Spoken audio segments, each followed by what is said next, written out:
Hello दोस्तों, नमस्ते। सड़क के किनारे बड़े से पोस्टर पर लिखा है फ्राई ए शार्क। तस्वीर में एक शार्क मछली छोटी मछली को निगल रही है। लगन का मौसम है, बाजार सजा है, बाहर लाउडस्पीकर बज रहा है, टेम्पो में बहुत भीड़ है। कसम में भी उसे एक हल्कापन और एक निश्चिंतता महसूस हो रही है। मायके जाने का सुख। 13 महीने हो गए। उत्साह से कलेजा फूलकर पका बढ़ार होता जा रहा है। आंखें चिड़ियों सी चपल, मन में मायका बजता है। इस जग सुजान में कौन है जो उसका अपना है? पति है मगर ससुराल तो नहीं। पति राघव अनाथ हैं। रोने को, समझाने को, सुख बताने को एक जगह चाहिए होती है, दुख बांटने और छिपा लेने की भी। ये दोनों जगहें मायका ही है उसके लिए। वह हाथ की चूड़ियाँ देखती है, उदास और पुरानी लग रही हैं। नेल पॉलिश चटक लाल है, साड़ी तो गौने वाली है, उस पर खूब फबती है। जाकर माँ से लिपट जाएगी और अधिकार से कहेगी, माँ, माछ भात खाए साल भर हो गया। बाबूजी से कहो ना माछ मोल लाएं, बनाऊंगी और सबको खिलाऊंगी, खुद भी छक कर खाऊंगी। 20 बरस 7 महीने उम्र हो गई, पर जीभ तो अब भी ललचती है।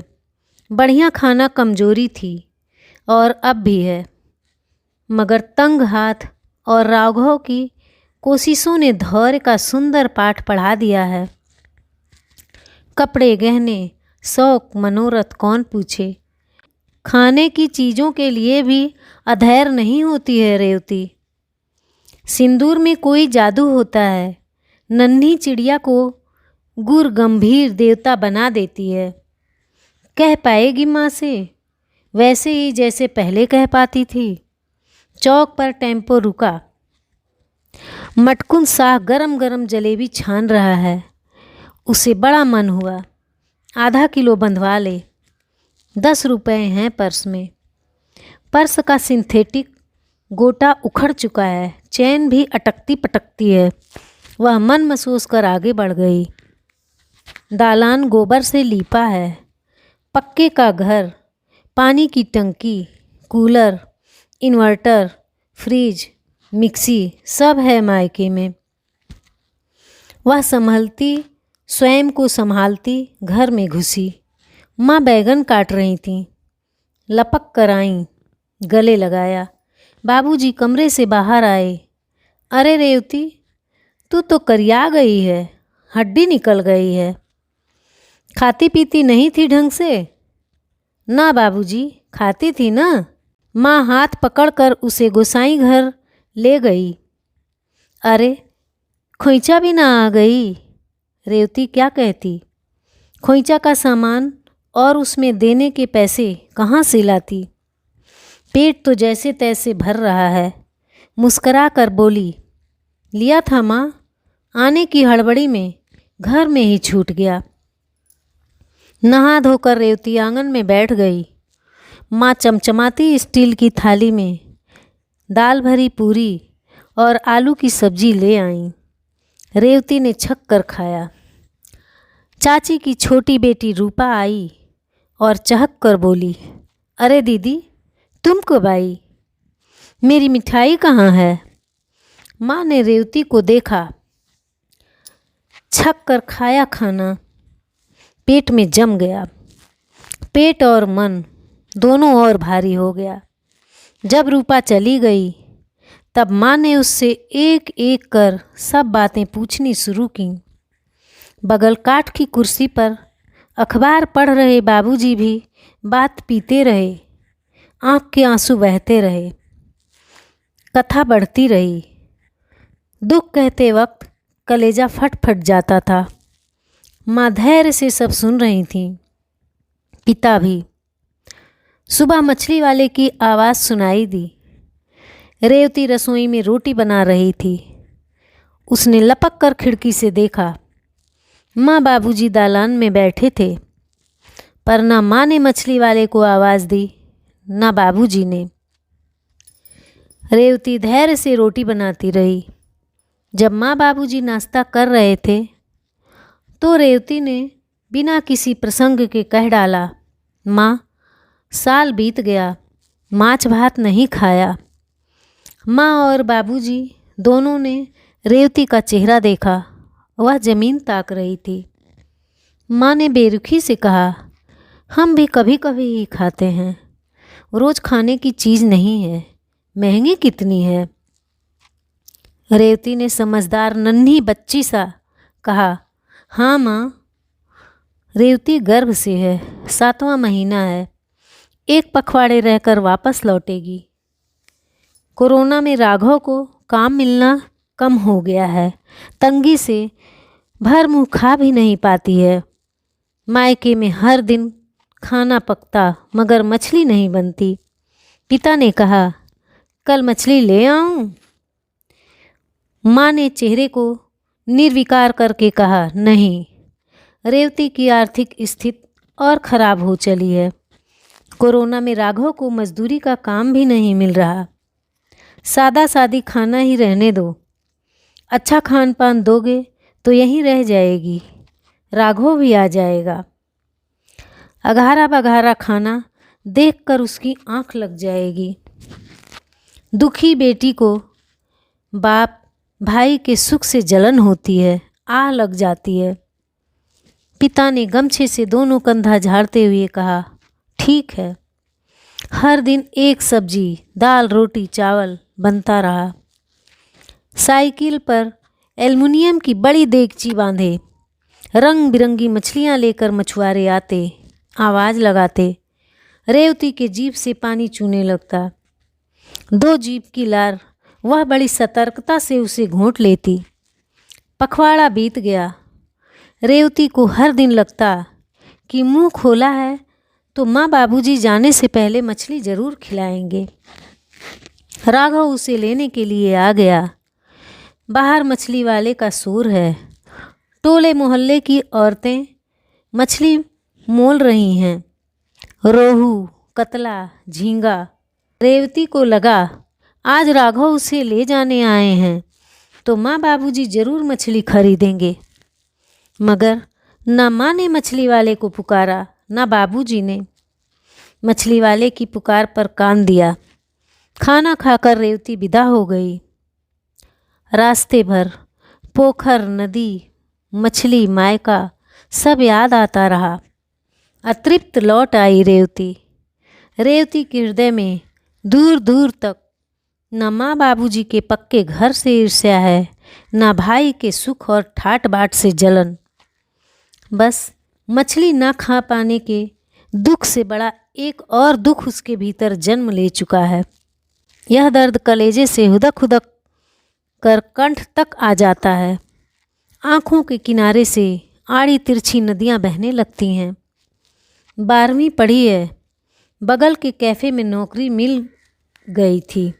काम संभालने से पहले कोरोना आ धमका, सब बंद, हर तरफ मंदी। वक्त 2-4 महीने में संभल जाएगा, दोनों जने मिलकर कमाएंगे। समय सब दिन एक सा नहीं रहता। रेवती ने अपनी हथेली देखी, रेखाएं अस्पष्ट, उलझी और बेतरतीब सी लगी उसे। लगा वह भी मछली हो गई है, पोखर से निकालकर माटी पर पटकी गई। चहलवा मछली, राख में लपेटी, हाँसू से छीली और चांदी सी देह कट कर पक कर ख़त्म। मारे चरख और चाल पियासी, जल तज कहाँ जाहि जलबासी। रेवती घर आकर कई तरह की उलझनों में फंसी रही। उधर रेवती के चले जाने के बाद अगले ही दिन रेवती का बड़ा भाई रमेश अपने परिवार के साथ आया। रमेश का एक बेटा है, 3 साल का। 3 लोगों का परिवार। माँ ने कतला तला है। रोहू में सरसों का रस लगाकर सालन बनाया है। गुलाब जामुन मंगवाया है। बहू के लिए अलग से 4 स्पंजी मंगवाई है, उसे स्पंजी बहुत पसंद है। 3 महीने बाद एक दिन अहले सुबह रमेश का फ़ोन आया, माँ आईसीयू में है, रेवती बचने की उम्मीद ना है, कोरोना ने जकड़ रखा है, कुछ ना होगा माँ को, घबराना मत भैया, रेवती ने जवाब दिया। रेवती ने देवता पितर सबसे मन्नतें मांगी, अगर माँ ठीक हो गई तो मैं मांस मछली को कभी हाथ ना लगाऊंगी। रेवती को मछली बहुत पसंद है। जब ब्याही नहीं थी, बाबूजी कचहरी से लौटते वक्त रंग बिरंगी मछलियाँ लाते। मछली का एक टुकड़ा भी मिल जाए तो रेवती गिद्ध की तरह चाट पोंछ नोच नोच कर खा जाती थी। बासी भात पर माछ का गरम झोर दे के और एक बूटी मछली, थाली भर भात खा लेगी रेवती। रेवती के बड़े भाई रमेश की इंजीनियरिंग की पढ़ाई के कारण घर की आर्थिक स्थिति लचर सी हो गई थी। इसी बीच माँ को भी हृदय की बीमारी लग गई। इलाज में बहुत पैसे लग गए। बाबूजी का हाथ तंग रहने लगा। नहीं तो बाबूजी रेवती की भी शादी खाते पीते परिवार में ही करते। विवाह के समय छोटी सी कंपनी में राघव काम करता था। सब ठीक ही तो था। कोरोना के कारण कंपनी बंद हो गई।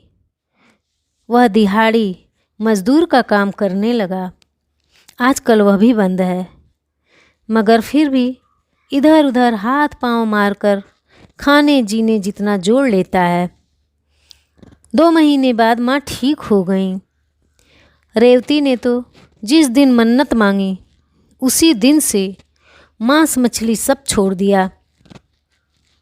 9 महीने बाद माँ बाबूजी रेवती से मिलने आए।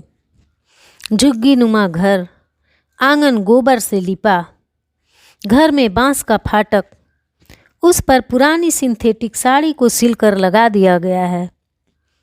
एक बकरी और 3 मेमने बाहर खेल रहे हैं। राघव से मनुहार करके रेवती ने रोहू मछली मंगवाई है। खूब लगन और प्रेम से पकाया। मूज की पटिया पर भोजन के लिए माँ बाबूजी को बिठाया। एल्युमिनियम की पुरानी कढ़ाई, जगह जगह पिचकी और पेंदी लगभग स्याह काली। स्टील के पुराने घिसे मगर साफ प्लेट से ढकी। एक एल्युमिनियम की छोटी तस्तरी में करीने से कटे प्याज के लच्छे, नींबू के छोटे छोटे 2 टुकड़े, 3 हरी मिर्च और 2 पापड़। रेवती हड़बड़ाती 2 थालियों में गर्मा गर्म भात लेकर आई। फिर करछुल को आंचल से पोंछती हुई पालथी मारकर माँ बाबूजी के पास बैठ गई। कढ़ाई पर से स्टील की प्लेट हटाई और करछुल से गरम भात के बगल में सरसों में पकी सुनहरी मछली की बोटियां परोसीं।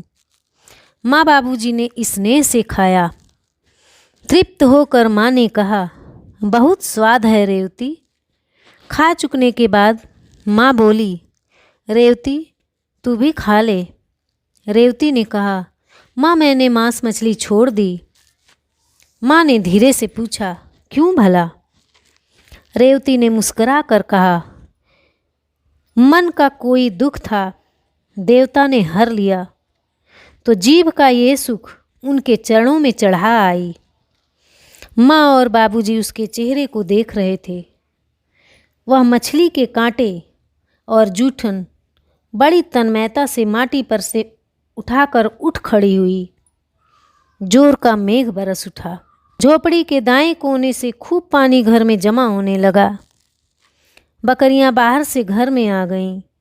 मेमने टोकरी के पास चहलकदमी कर रहे हैं। माँ बाबूजी रेवती की विपन्नता को अनदेखी नज़रों से देख रहे हैं। रेवती पास ही जूट के बोरे पर बैठी साग छांट रही है। धन्यवाद।